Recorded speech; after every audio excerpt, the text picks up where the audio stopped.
This So call is now, being recorded. I just turned on my Uber conference. My Hangout is up. I'm going live. I'm going to send out one more message to the closest group that I have, my tribe, my tribe builders. I'm going to send something out to them, let them know that I'm up. But after this, we're about to go in because I want to make sure that I'm able to give you what it is I came to give you, right? Oh, snap. I don't really like this one. Why they pick that? Kind of creepy. All right, let's try that one. All right, cool. We can do that. Oh, yeah, that's I like that. All right, cool. Send it out. Remember, those that want to join the show, hit me up at 614-556-4535. All right? I sent out a lot of invitations on Facebook. I sent out some invitations on Google+. I have enough room for 100 of y'all to join me. Those of you that's listening to me through Spreaker, I'd like to thank you for taking the time to listen to a old man. I humbly thank you. My children, thank you. Hold on, I'm burning something.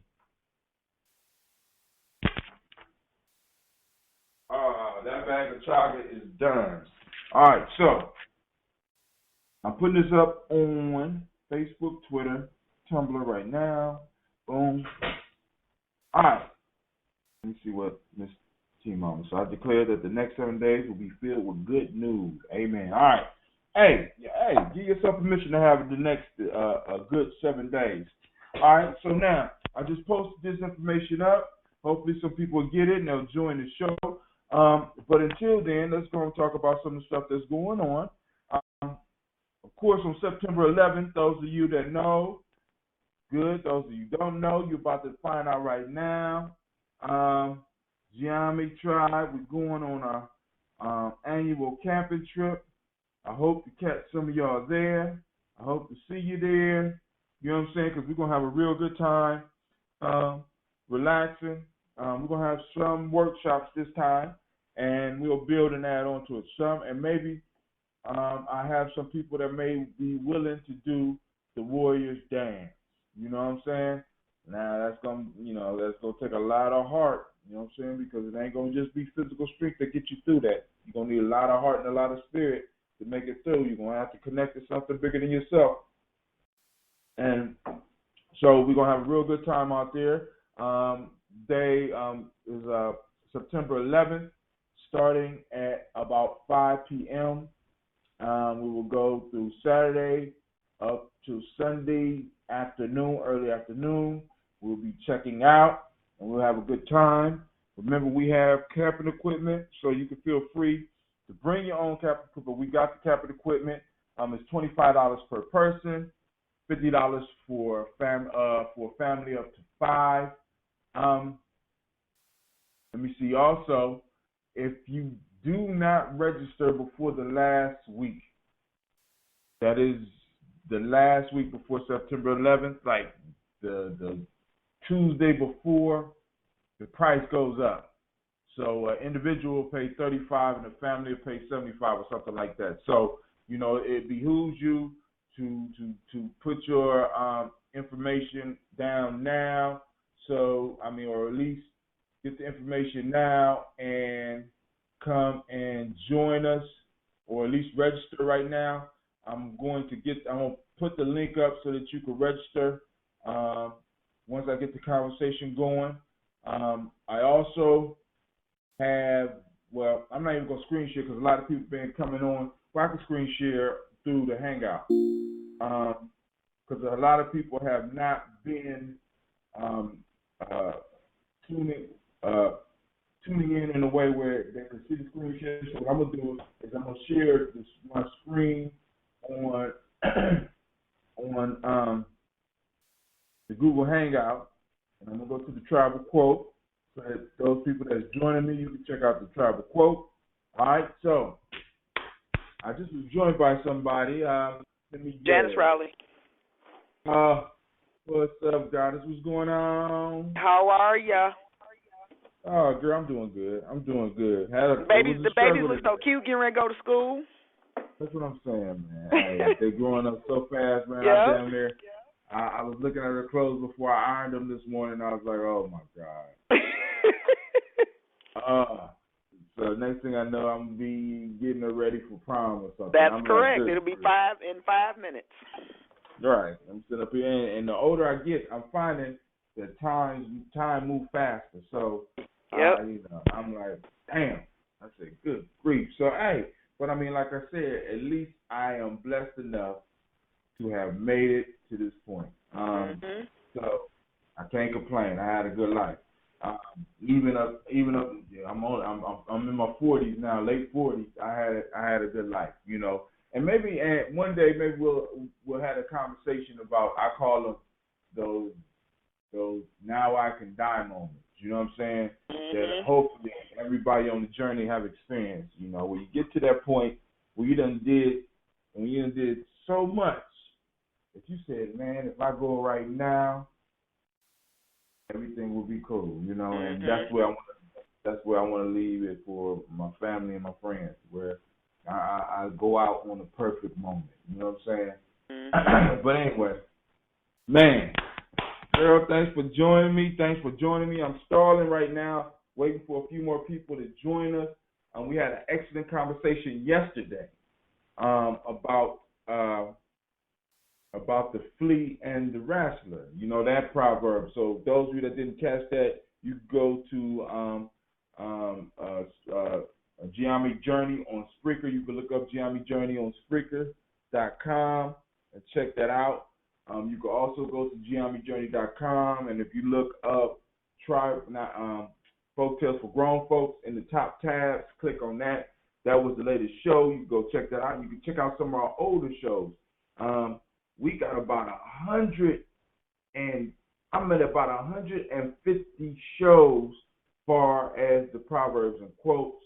I don't think I'm gonna be stopping anytime soon, because I really love the lessons that come from there, and I'm thinking I'm hitting on something. So as we grow in the discussion, I'm quite sure we're gonna be unleashing some stuff and changing some people's lives, and hopefully I spark some other people with some ideas to come up with some literature or some life-changing tools that'll come out from us doing some of this wisdom mining. That's really what I want to do.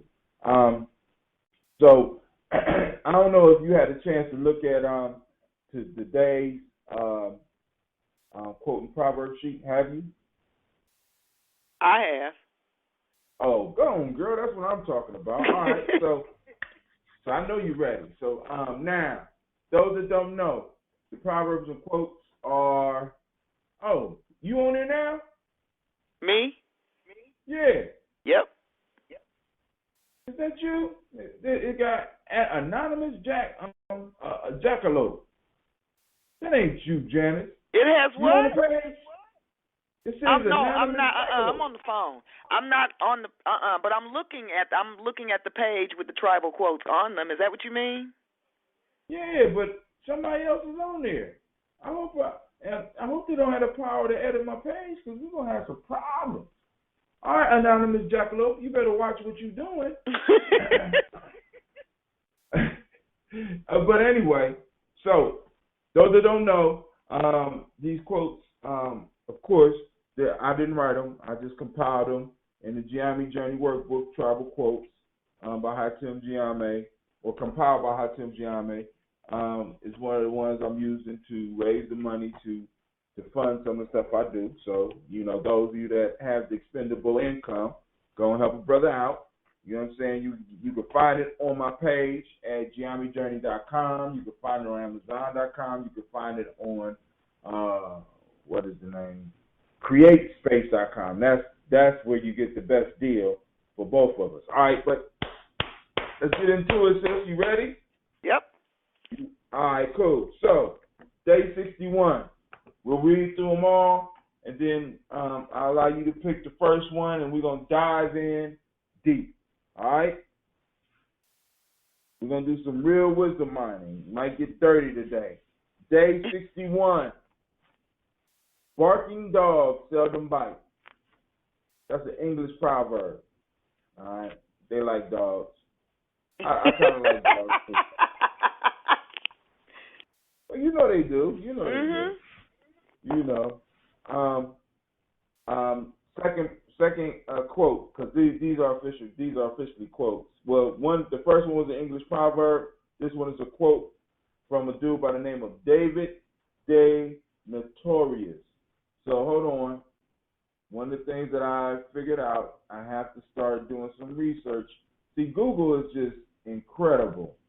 I can write a quote up here, or I can write a person up here where I come back to that, and we can talk about that later. But I'm going to just put them up there, Google everything. David Gye-Nyame. Let's look at who I don't know, his name. Notorious is in the name. All right, David Deinotaris. No, I don't have a U on my sheet. Oh, you right, you don't. Mhm. There I go, adding stuff. David Gye-Nyame. All right, cool. Motivational speaker. All right, cool. All right. As soon as we stop worrying, a solution pops up. I needed that one at that time. I can't remember putting that down. So we're going to come back to that possibly. And the last one. The old man's mouth may be twisted, but his words, but not his words. Lord, all right. So these ones are okay. You know what I'm saying?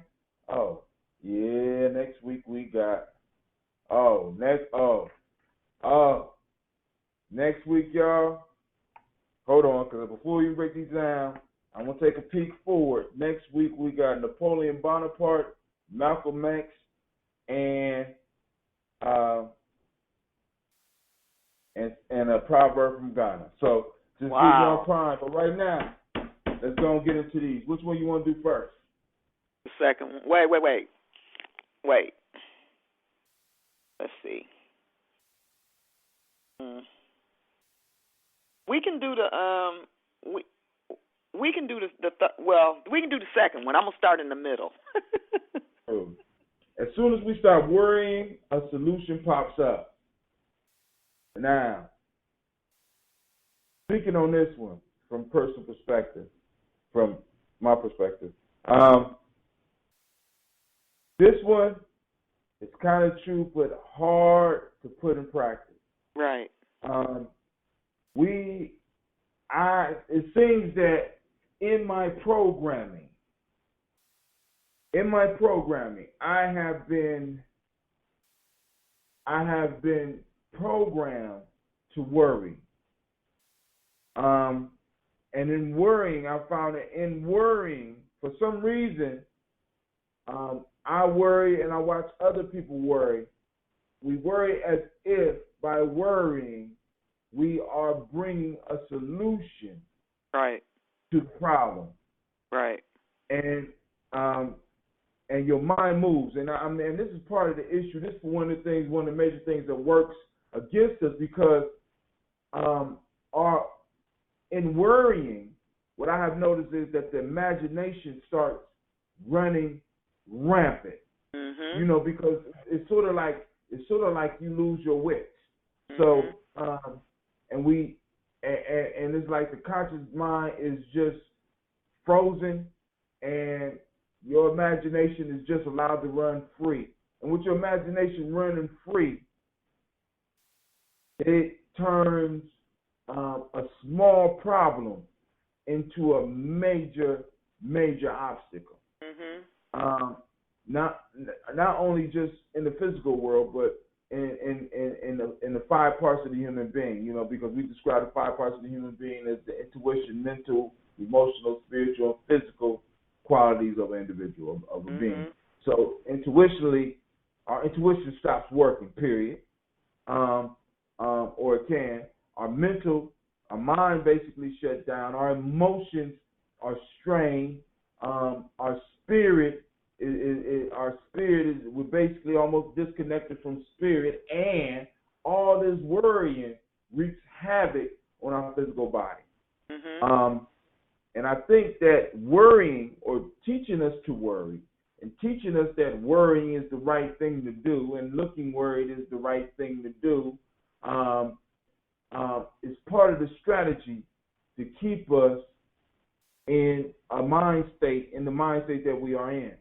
And I know some people are like, what mind state are we in? Going right back to that slavery shit. Excuse my language. We are in a slave mind state. And slaves, in order to keep you from being able to think about liberating yourself, I have to give you small things to constantly keep you worried, to constantly keep you stressed, to constantly keep your mind away from freedom. Mm-hmm. So, that's my take on it. So once I figured out how to stop worrying and to kind of detach myself from the issue, because it's like in some of these issues, I tie my whole being, my whole self-esteem. I made a mistake, so because this kind of happened to me today. I made a drastic mistake in school today. Well, I made it a month ago, but the actual effect of the mistake didn't pop up until this morning, the first day of school, and it adversely affected some students, a major portion of the students, and all of the staff, right? Mm-hmm. And once I stopped worrying about it, fretting about it, and kind of was like, well, there's nothing I can really do about it at this point in time, but I could work on dealing with the fallout. Once I stopped worrying, the solutions started coming forth. You know what I'm saying? Only when I stopped worrying about it. Only when only when I stopped looking for an escape route or looking for somebody else to blame and took it. Like, I fucked up. Excuse my language. Those was this. Yeah, I fucked up. I didn't do what I was supposed to do. And take responsibility for it. Solutions start coming. So we was able to move forward. But if I could only imagine if I was worrying, looking for excuses, looking for escapes, looking for all this other stuff, rather than boom, calming down, the solution would never came. So you being patient with me today. What's going on? Who? You. I've learned patience. What do you mean? I'm letting you finish. Well, wait. The kids have taught me patience. Well, and I'm not good at it. I'm listening to you and agreeing with you and sitting here thinking about. Tell you what I'm thinking about. One of the things that I know I'm immensely blessed by is the fact that I'll be 51 years old and I still have both of my parents. And my father, who I am very, very, very much like, he'll be 84 his next birthday, and he's always been a cool, laid-back kind of guy. But one of the things that I've been blessed to be able to witness is as you get older, your energy level on so many levels lessens.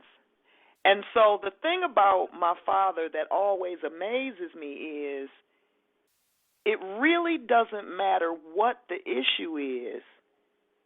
He doesn't worry about anything, not because he shouldn't, but because he doesn't have the energy to do all of those mental acrobatics about something that he can either immediately work to change or something that he, thinking about the serenity prayer, knows he doesn't have the power to change.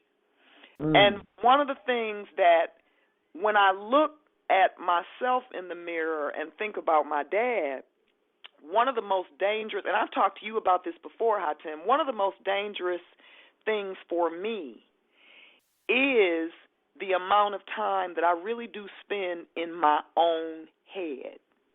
And my father is somebody who, he's a person who can say to me, you spending too much time in your head. Get out your head. Because his argument is what we're talking about. If you sitting around doing all that in your head, you're interfering with your ability to move forward. It is not worry necessarily interferes with progress, because it prevents you from doing whatever you need to do to get at whatever it is you're tense about. And so I wasn't talking because everything you were saying was absolutely right. What I said to my mother, who goes to church every Sunday, she said something to me yesterday, and I said, and she was really, really worried about what she was talking about. And I said, Mom, wait a minute. You in church every Sunday, and your charge is to have faith the other 6 days of the week. What are you worried about? And it hit her so deeply emotionally that she kind of got emotional. She was like, thank you for that, Janice. Because my thing was, you're not even putting into practice your own belief system. And so when you stop doing all that in your head, you find that the answer is there. Right there, waiting for you. Right. You just got to get past the worry to see it. Yeah. And sometimes it's so simple that if you, it's like you said, you burning too much energy. That's right. To see the simplicity in some of the answers. Yep. It's sort of like the wrestler yesterday. You know what I'm saying? Yep. Burned so much energy doing the wrong thing. You know what I'm saying? Asking for help when he could have just directly solved his own problem. Most of us are like that. You know what I'm saying? And we get caught up in, I like how you said it, get caught up inside of our own head, not really realizing that we are actually, in most cases, especially those of us on the journey, on this journey, we are working for something higher. So most problems that we run into, solutions are going to pop up for us. Right. You know what I'm saying? We just got to be patient and wise enough to accept them when they come, because they might not look like what we think they're going to look like. Right. You know what I'm saying? And it's like, so, like I said, I'm still working on it. You know what I'm saying? But, part of this is like, I call it the 224 self-help process. If you look at a lot of times when I'm putting the code words for I can't remember what they call it, where it's like words you put on to advertise your stuff. One of the words that I put on my show is the 224 self-help process. And one of the things I ask everybody to do is at least spend 2 hours a day, 2 hours in a 24-hour process. Two hours in a 24-hour day. Spend at least 2 hours of that day developing yourself, because those people that are striving to oppress you spend 24 hours a day. That's right. Keep you where you are. That's right. All we're asking you for is to do 2 hours a day, because what you're going to figure out is once you make it up to 2 hours, you're going to finally figure out that 2 hours is nowhere near enough. And you're going to naturally increase your practice. Right. You know what I'm saying? So, and it's like part of that is being able to drop the worry. Right. We gotta let some of this shit we gotta let go. Right. Some of this shit is designed to keep us worrying, and that uses up like because I kind of describe it like a computer. That uses some of that hard drive. You know what I'm saying? That uses some processing power. And because of a lot of our processing power is dealing with the fleas, them fleas go again. Them fleas. Because our processing power is dealing with those fleas. You know what I'm saying? We can't focus on the big things in life. That's right. You know what I'm saying? So, that one we kind of killed that one. But as soon as we stop worrying a solution pops up, and I agree with that. I testify on that one. That one is 100% true.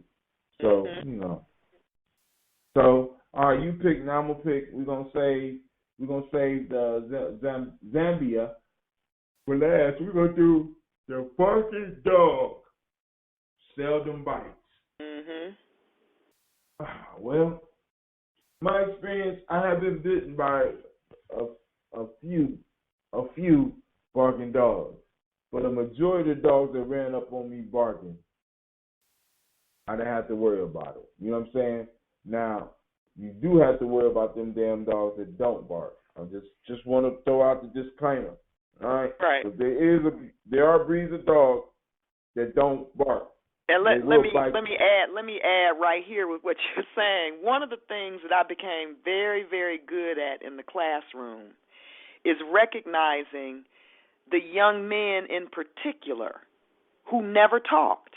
That was always a red flag to me because, of course, in my classroom, much of my teaching required students to verbally interact with me or with each other. And I always saw the red flag when I would have this young man who always would find a way to not talk.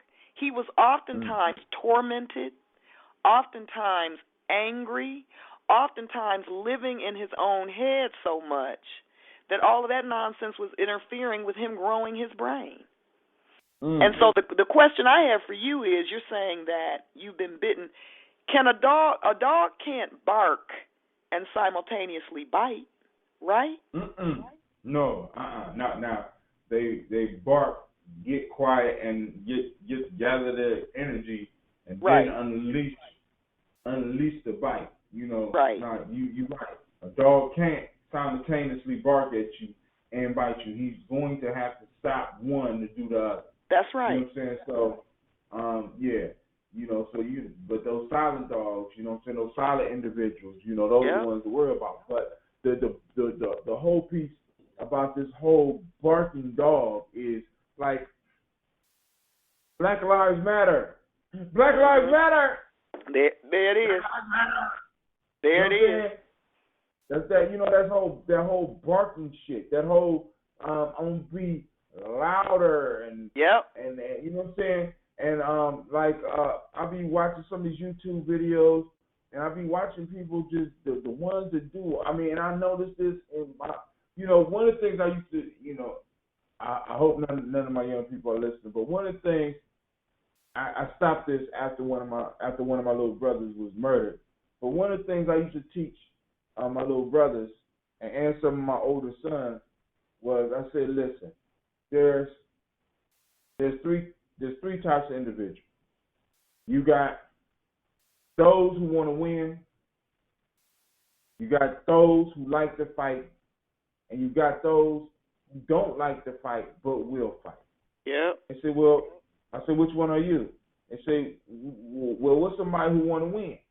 Somebody who want to win is somebody that really don't want to fight, but they want to receive all the gifts of being a champion. Right. They don't want to put the work in. You know what I'm saying? And they say, well, how you deal with them? Well, I say, when you see one of those, they usually run in their mouth, and the way to figure out which one to put somebody in, if you are intent on having a battle, you slap them. Yep. You say slap them, yeah, because when you slap somebody who just wants to win, yep, they will revert back to their childhood state. That's and right. will leave you alone. Those that like to fight, you will bring the pit bull out of them, and you will have the fight of your life. Right. You know what I'm saying? And those who don't like to fight but can fight will give you a good battle too.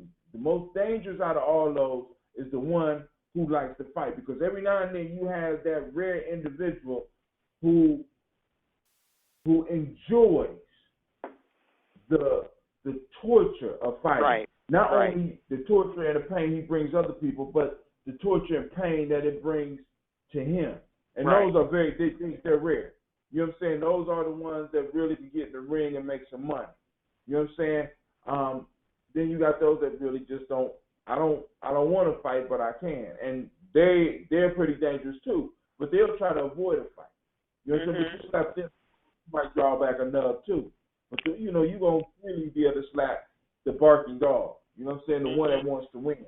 You know what I'm saying? Because a lot of times you can see how good somebody is by how much shit they talk before the encounter or the task takes place.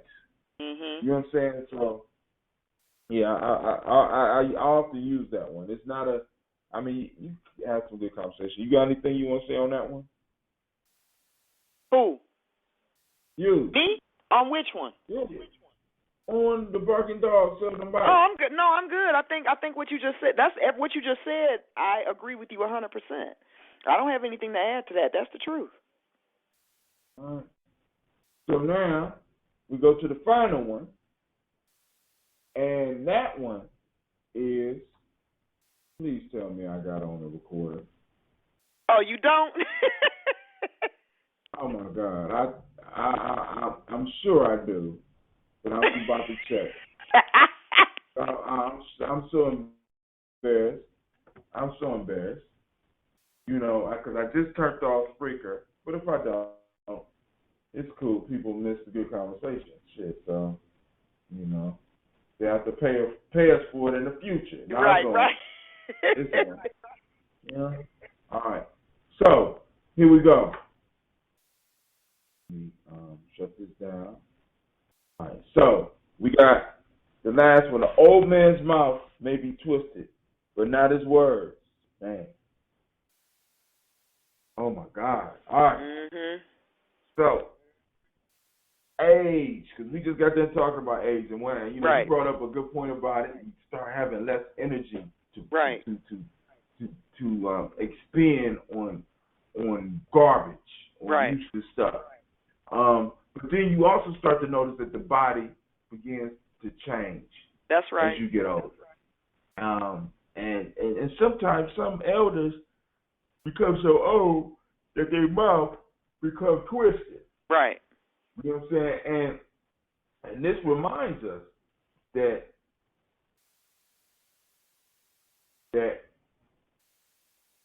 never how can I put it? You never know where you're gonna find wisdom. You never know where you're gonna find a treasure. Right. You know what I'm saying? So when you judge a book by its cover, right, you often it's a good read. You know what I'm saying? So the elder's mouth may be twisted, but not his words. Right. You know what I'm saying? And one of the things I admire about elders, and one of the things that I'm as I approach my 50s, my late 40s, as I approach my 50s, I'm starting to notice I feel pressured to say some things because unlike when I was young, I ain't gonna say I don't have a lot of time, but I don't have as much time as I had when we was at Ohio State. You know what I'm saying? Mm-hmm. I mean, it's like, I got people, we both got friends who was close to our age or our age who all of a sudden just vanished. I mean, it was just something small and, they're gone. They just walk on this side of reality has ceased for them. You know what I'm saying? So I have very little time to be missing words. I ain't got time to twist up my words so I can fool you. I ain't got time to be twisting up my words so I can make you feel good. So, you know what I'm saying? I still try to be as courteous as I possibly can, but sometimes courtesy gets in the way, or what they call now being politically correct. Mm-hmm. You know what I'm saying?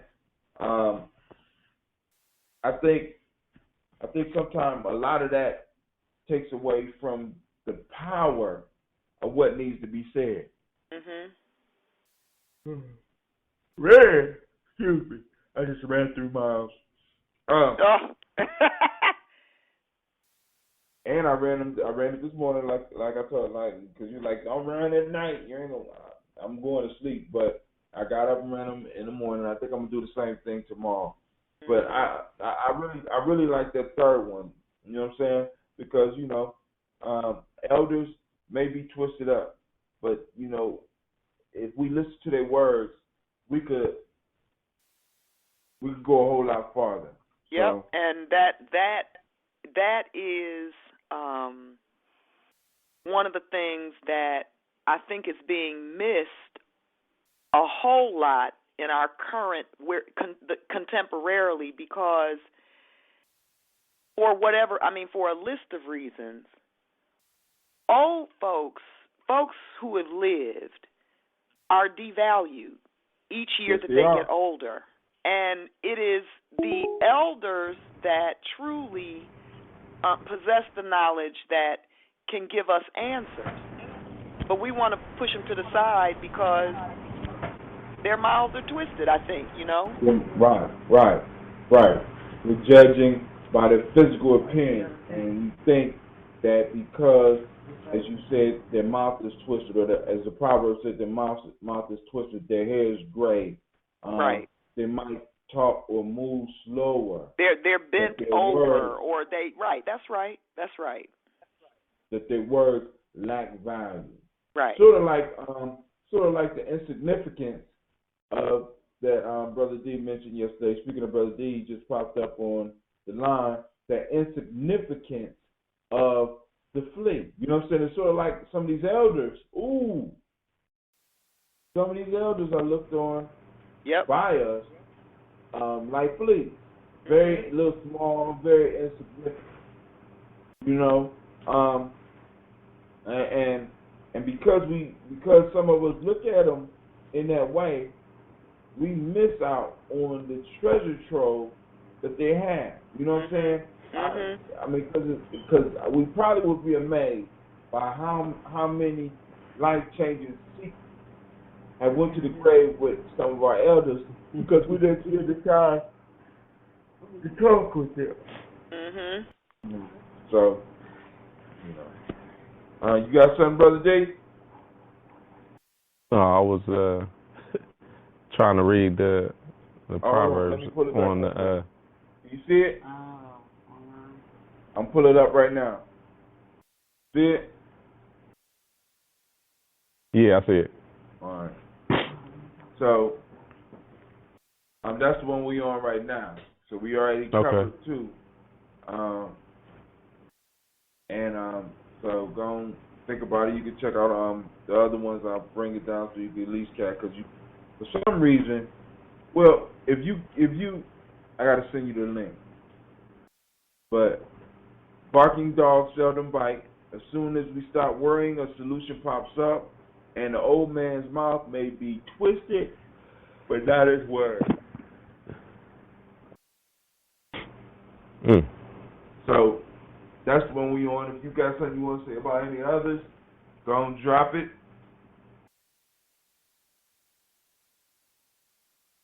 Wow. Oh yeah. I mean, these ones are quick and simple.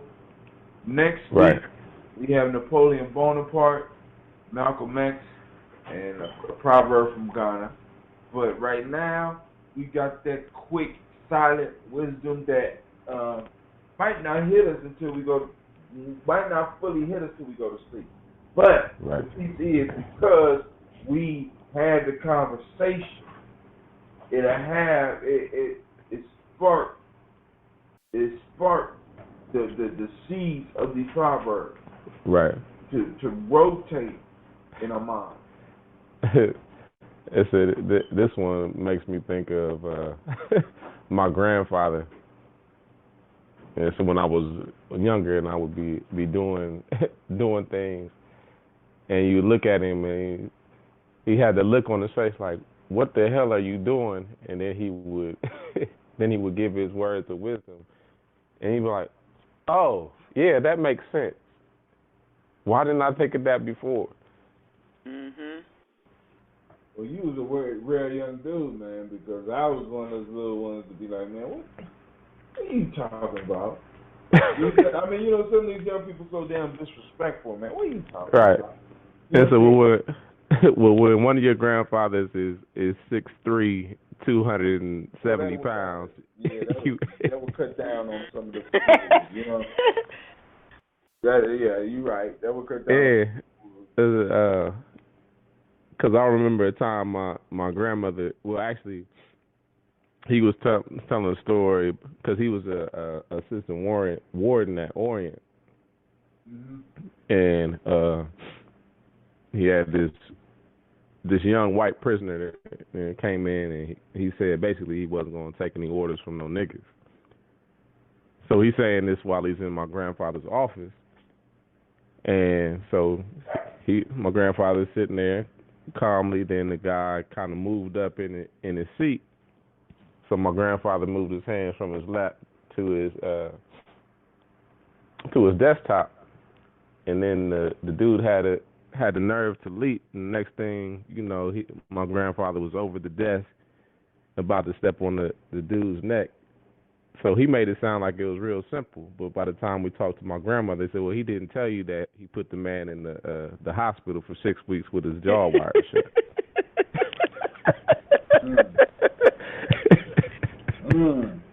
Just because, just because your mouth is twisted don't mean your words are.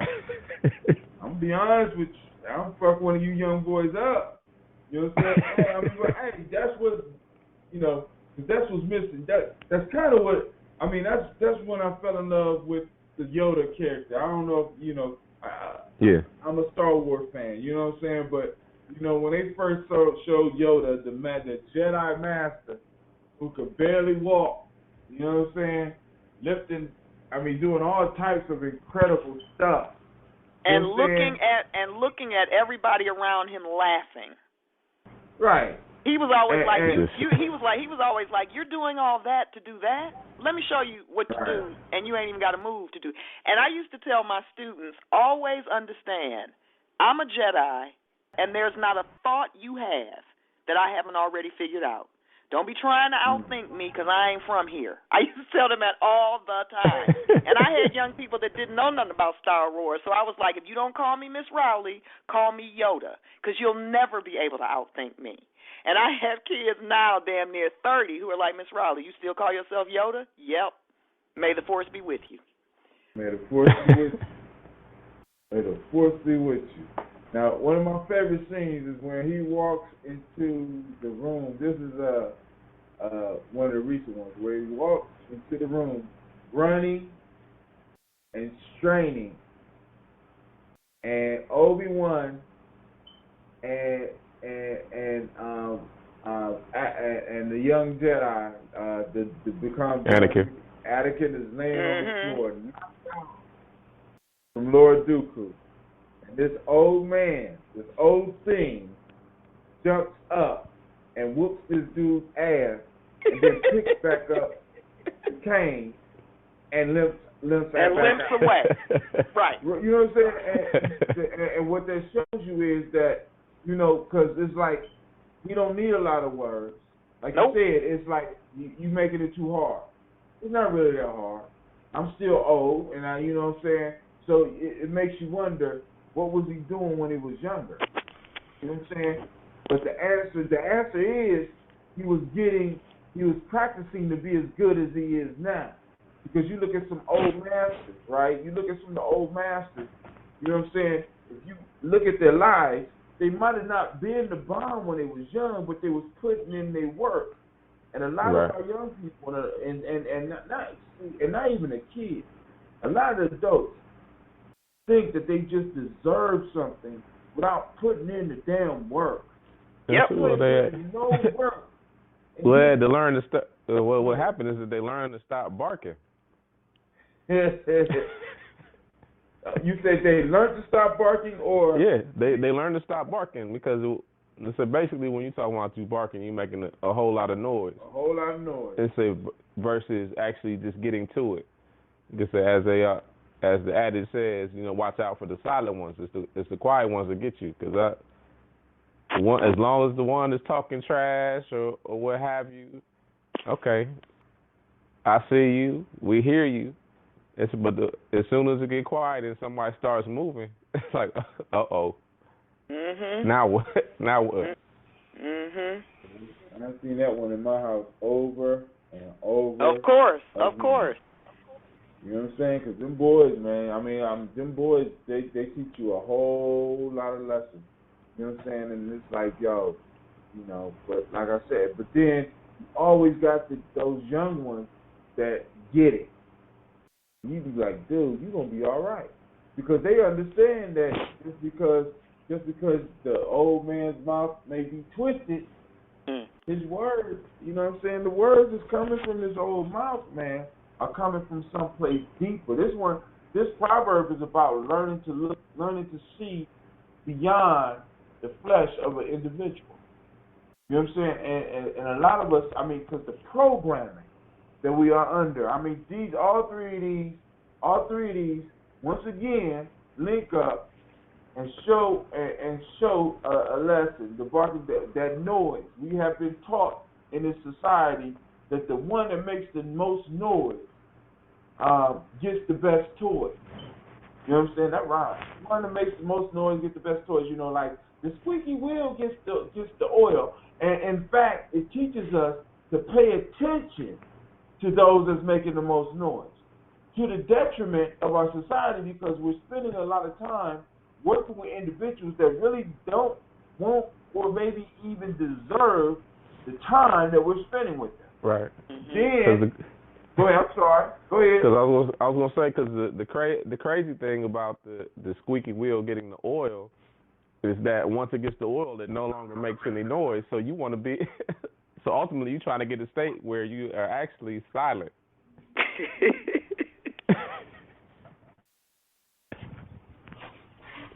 And so, a lot of times we don't realize that it's in that silence is where when we stop worrying or what have you, that the answer lies. Because as long as I keep barking or I keep talking, I can't receive. As long as I keep asking the question over and over, there's nothing wrong with asking the question, but you got to once you ask your question, you have to have that silence that allows for the answer to be given back. Right. Mm-hmm. Then it moves us to, as soon as we stop worrying, we've been programmed to make all this damn noise. We can't hear that. We can't hear the answers to the questions we asking externally, and more importantly, internally, with all the racket that we're making. And as soon right. And then we are taught or programmed to worry. It's almost like we have worry loops placed in us. And sometimes it's so serious that we worry when we don't have nothing to worry about. So it's like I'm worrying because something's wrong because I don't have nothing to worry about. You know what I'm saying? The what if game. Solutions. More noise.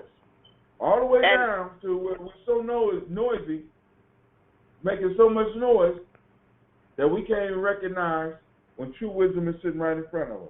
And ignorance resides within the context of noise. That's kind of what ignorance is. It's just all these fucking messages not connected to anything. It's just noisy. And wisdom is achieved through quiet, through peaceful reflection.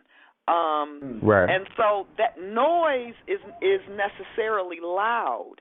And it is the loud that allows ignorance to grow and grow and grow.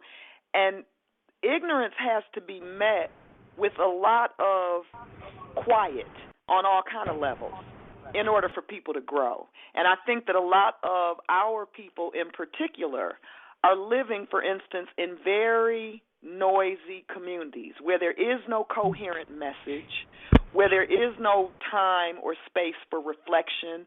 They're just constantly inundated. I mean, like, what Facebook feels like to me sometimes is the reality of a lot of our people.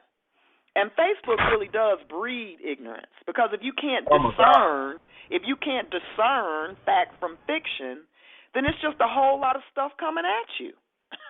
And you're really not thinking, because it's too much stuff coming at you.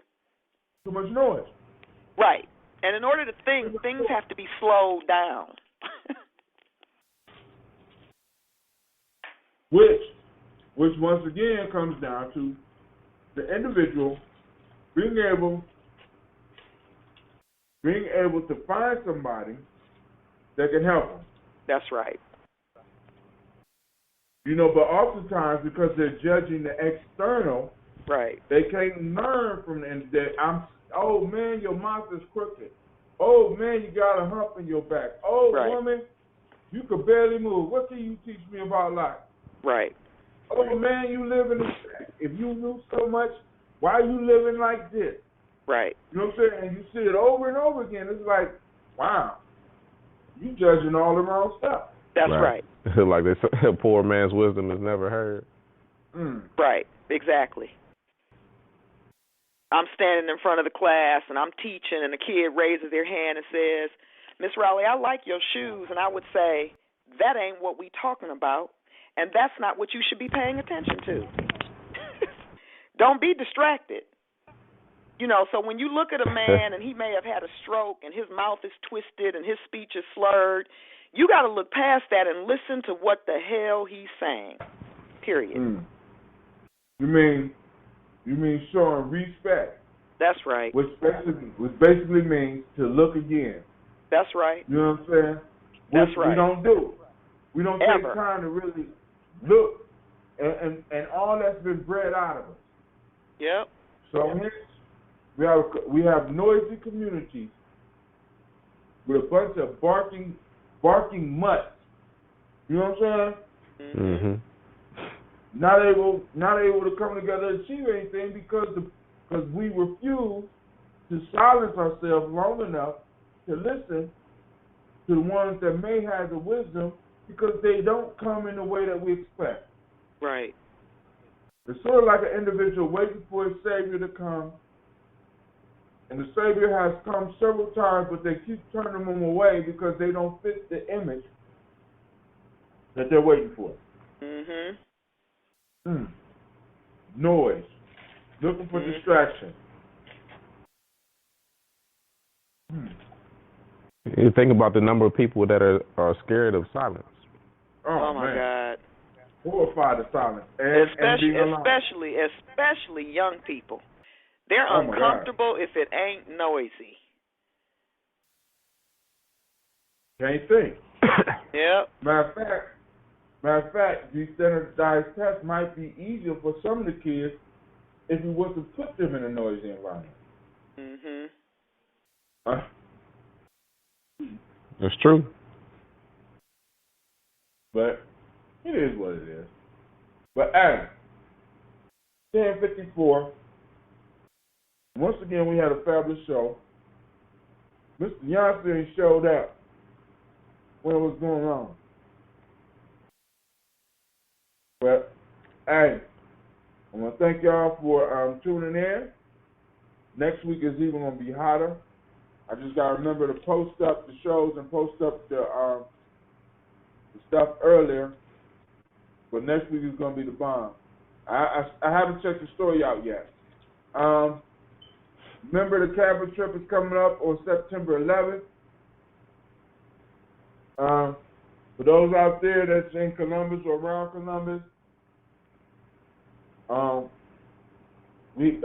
Jim's been invited to a sweat lodge in Ohio. Okay. You want to go? You want to come down, girl? Oh, no. Oh, you still Yeah. You know what's up. You already know what's up. Just saying. So maybe we might have to find one in Michigan for you. Right. Right.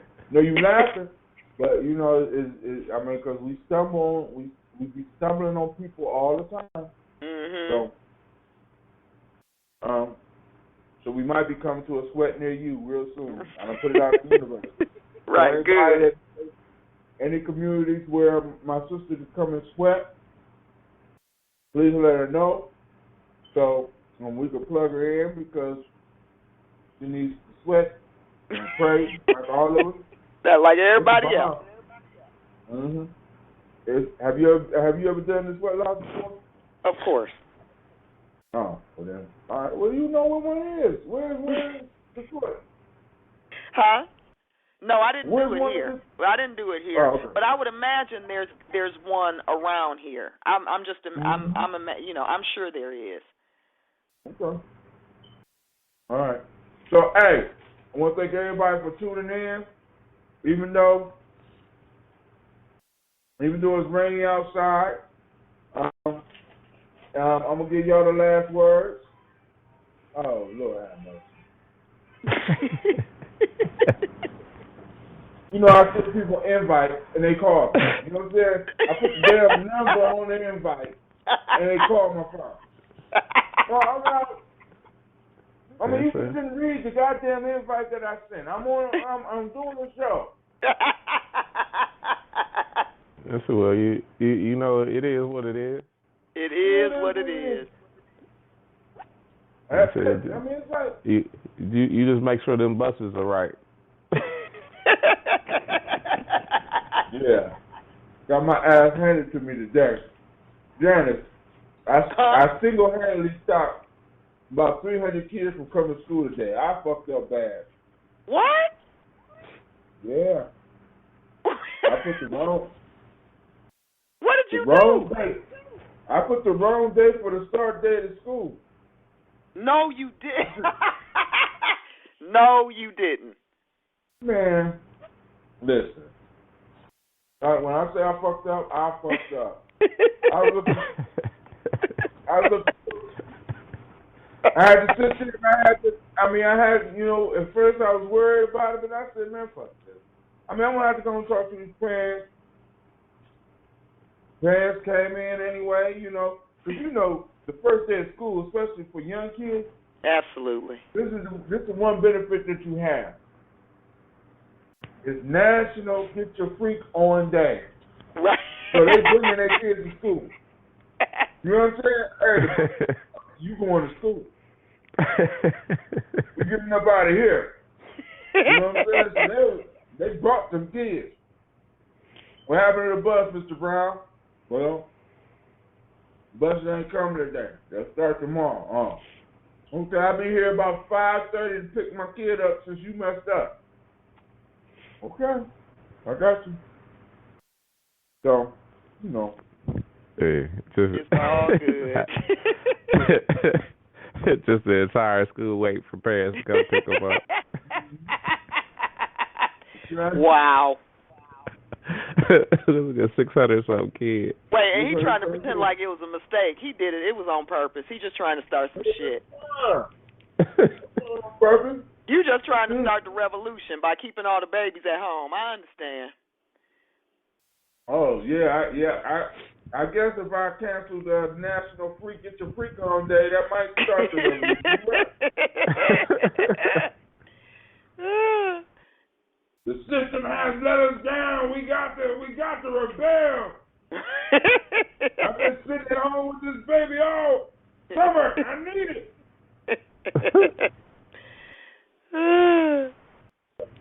But hey, I want to thank y'all once again. So, any last words? Nope. Talk to you next time. All right, baby. You be strong. Have a good one. You got the show. Have a great night. So yep. You want to come? If you want to call in, Mike, maybe Jonathan might call in, and y'all can jump on me again or whatever. No, well, actually, I don't know. Maybe Miss Stark So Lovely might call in too. She oh yeah, well, missed her the last couple times. Oh yeah.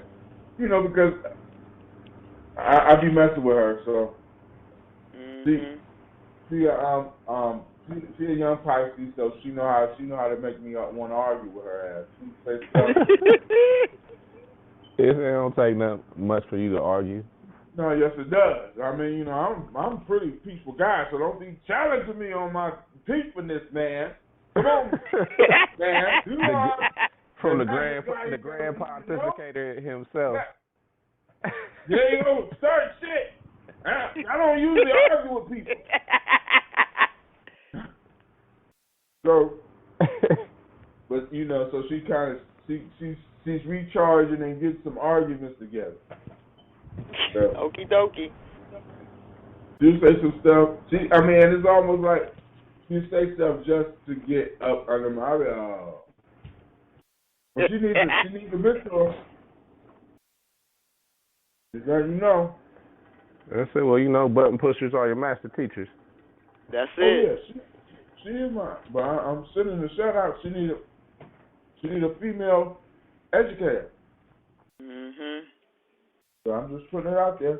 You putting it out there? Putting it out there. You putting it out there like you put them wrong dates out there? Yeah. Okay. I was only off by one. Dang. But it makes all the difference in the world, though, don't it? Oh. Yes, it does. I was only off by 24 hours. Only off. That's what they're gonna be.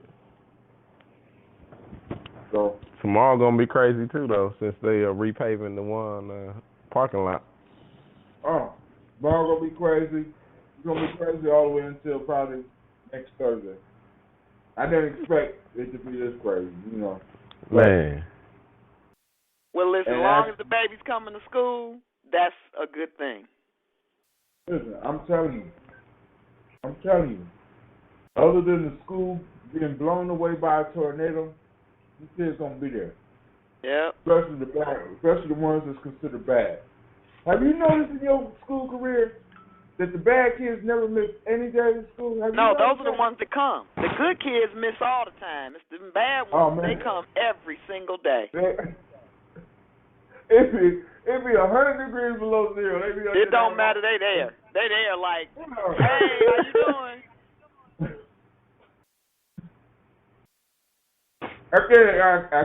My mom said I had to come. Right. Right. Hey, your mama don't want that. Mama don't want your ass at home either. You don't want to be at home? Hey, you get her peace. You preparing for the foolishness that's coming at night. Mm-hmm. You don't do something else stupid. I tried to set the kitchen on fire last night. You did what? I tried to set the kitchen on fire. Okay. All right. So, I love both of y'all. Y'all take it easy. I'm going to upload this. I'm about to go to bed, so I'm going to upload this probably tomorrow evening. Talk to y'all next time. All right. Bye.